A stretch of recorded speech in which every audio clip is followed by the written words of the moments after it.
Hola chicos, mi nombre es Alberto y les voy a enseñar la parte de electricidad.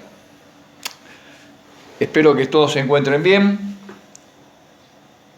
y acá les quiero hacer llegar este video para explicarles un poquito más y que puedan entenderlo.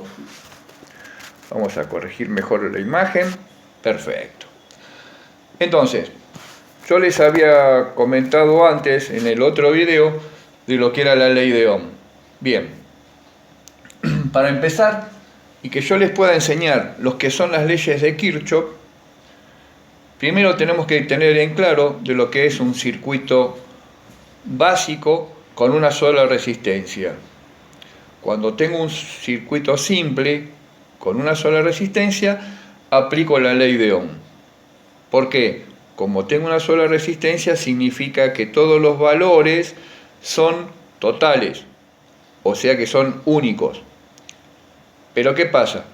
Cuando tengo más de una resistencia o de una lamparita, por ejemplo, en los circuitos paralelos, en los circuitos serie, en los circuitos mixtos, el mixto que compone serie, paralelo o paralelo serie. Entonces tengo más de uno. ¿Y cómo puedo aplicar la ley de Ohm? En ese caso se aplican las leyes de Kirchhoff. Pero para facilitarme el trabajo de hacer fórmulas y no desorientarme, uso el mismo triángulo de lo que yo usé, que está visto acá arriba, de la ley de Ohm, lo repito y lo complemento con cada resistencia en particular. Por ejemplo, si yo me fijo acá arriba, voy a ver que tengo la tensión, que sería la alimentación, y al lado en rojo, para diferenciarlo, tengo la caída de tensión de la resistencia. Por eso la diferencio. Lo que es la alimentación con la letra B y la caída de tensión con la letra E. Yo acá se los diferencio con un color en azul cuando es una sola resistencia y cuando son varias se lo dibujo en color rojo. ¿Y para qué me sirve? La caída de tensión significa que sería la tensión o los volts que necesita esa resistencia para poder funcionar. Si yo tengo una lamparita de 220, va a funcionar con 220. Si yo le pongo 110, la lamparita va a prender a la mitad, no va a prender a pleno. Entonces, ¿cuál sería la tensión que necesita? 220 volts. ¿Cuál es la caída de tensión que produce en ese circuito? 220 volts. En el caso que yo tenga dos lamparitas en serie, como lo tengo acá, las lamparitas son de 220. La alimentación va a ser de 220, pero cada lamparita va a producir una caída de tensión de 110 volts. ¿Cómo va a ser? Cuando yo las miro, veo que la lamparita prende a la mitad.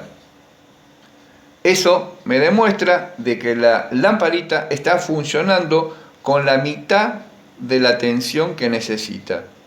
Por consecuencia, significa que en vez de 220 volts va a tener 110. Si yo le pusiera otra lamparita más, ¿cómo se vería?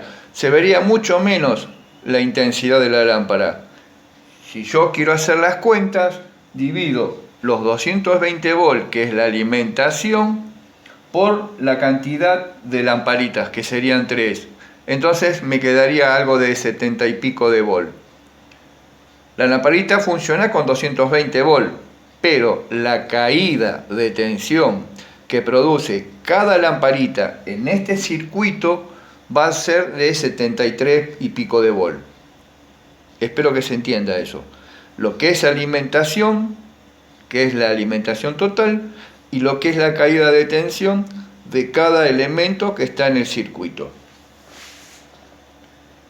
Yo acá les puse las tres condiciones de la primera ley de Kirchhoff, que sería un circuito paralelo. Y acá le puse las tres condiciones de un circuito en serie, que sería la segunda ley de Kirchhoff. Si yo me fijo, me va a decir que la tensión es constante. ¿Qué significa? De que la alimentación que yo tengo acá, que es la B, alimenta la primera resistencia a la R1, alimenta la R2 y así va a seguir alimentando cada resistencia que yo le agregue. Por consecuencia va a tener 220 volts de alimentación. Como no tiene nada que produzca caída, en esta resistencia va a tener 220, en esta va a tener 220 y en todas las que le siga agregando. Como ejemplo, puedo decir que esto es cómo se conectan los tomas, cómo se conectan las luces. Cuando yo prendo con una llavecita, puedo prender una lámpara, 2, 3, 4. Prenden todas juntas y apagan todas juntas con una sola llave. ¿Qué alimentación recibe? Y le recibe los 220 volts, que es lo que necesita para poder funcionar.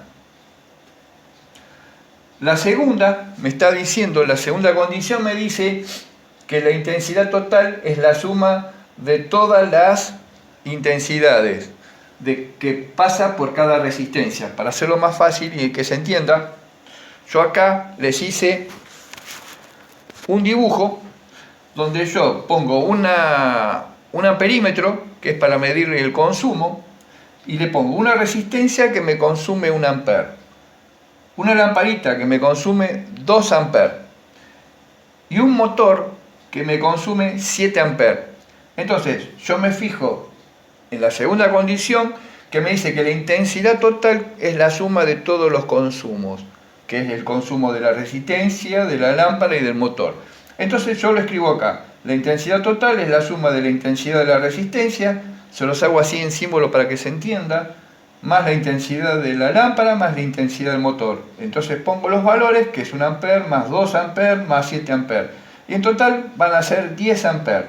Eso es lo que me va a consumir los tres aparatos de este circuito, que sería en paralelo. Esos 10 amperes me van a quedar reflejados acá en el amperímetro. El último es cómo averiguar las resistencias. Acá dice R1 por R2 dividido R1 más R2. Esto es exclusivo para dos resistencias, no más.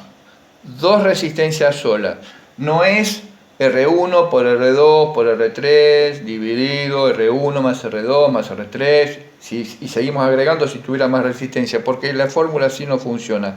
Hay que hacer de a dos. La de abajo, yo tengo por ejemplo una resistencia de 10, tengo una resistencia de 20, tengo una resistencia de 30, aplico la segunda fórmula, lo hago mucho más rápido, en una sola fórmula resuelvo todas las resistencias y las simplifico en resistencia total. Cuando paso al circuito serie, me muestra que todas las resistencias están todas una agarradita de la otra, como si fueran cuando caminan los elefantes con las crías. La cría agarra de la cola de la madre y la colita de la cría la agarra el papá. Entonces van todos unidos. Este ejemplo lo puedo tomar en las guirnaldas, lo puedo tomar en los reguladores de motor, que regulo la velocidad, regulo la intensidad de las luces. ¿Y qué significa? De que yo, por ejemplo, tengo dos lámparas de 110, que me las traje de Estados Unidos, están buenísimas, pero si yo las quiero poner en 220, lo más factible es que exploten. Entonces, ¿cómo puedo hacer para que no pase esto? Muy fácil, las pongo en serie. Entonces pongo 110 más 110, puedo conectar a 220 y las lámparas van a prender a pleno. El problema que tiene es que si se quema una, la otra no va a prender porque va a quedar como si fuera un circuito abierto. En cambio, en los circuitos de paralelo, cualquier lámpara que se queme va a seguir prendiendo porque cada una tiene su alimentación independiente. Entonces, cuando me fijo en las tres condiciones, me dice que la intensidad es constante. ¿Por qué? Porque la intensidad total que consume el circuito que consumen las dos resistencias, o si hubiera más, va a ser, la intensidad total va a ser la misma que la intensidad que pasa por IR1, que pasa por IR2, o que si tengo la IR400. Va a ser exactamente la misma. ¿Por qué? Porque en un circuito serie, internamente, las resistencias es como que se suman. Y como se suman, la intensidad va a ser la que corresponde a pasar por el consumo total. La forma de resolver las resistencias es simple. La resistencia total, sumo todas las resistencias y ya llego a unificarlas en una. Y lo último es lo que habíamos hablado antes. La B, que es la alimentación, que la tenemos acá, va a ser la suma de las caídas de tensión de cada resistencia que está en el circuito. Por ejemplo, acá tengo las dos, entonces va a ser, la B va a ser R1, la caída de tensión de la resistencia 1 más la caída de tensión de la R2, pongo los dos valores y me va a dar el valor total que sería igual al de la alimentación. Y ahí está perfecto. Creo que con esto más o menos se van a dar una idea. Importante, recuerden, siempre cuando hagan el fórmulas, siempre coloquen lo que tienen que averiguar, la fórmula, los valores, siempre con las unidades y el resultado. Esto es una ecuación. Esto se lo van a pedir en electrónica, en electricidad, en matemática, química, física, en lo que se les ocurra. Esta es la forma ordenada de complementar una ecuación. Si no la presentan de esta forma, por más que esté bien, no se la van a tomar como válida. Y le van a poner un panchito. Entonces, para evitar eso, escribimos un poquito más y por supuesto siempre está prolijito, porque uno tiene que tratar de entenderlo y no de estar traduciendo, ¿ok? Bueno chicos, espero que esté todo bien. Vuelvo a repetir, a continuación del video les agrego la imagen para que la tengan presente y puedan ir viendo en el video con la imagen en la mano, ¿ok? Bueno chicos, suerte y nos vemos para el próximo video, que la pasen bien.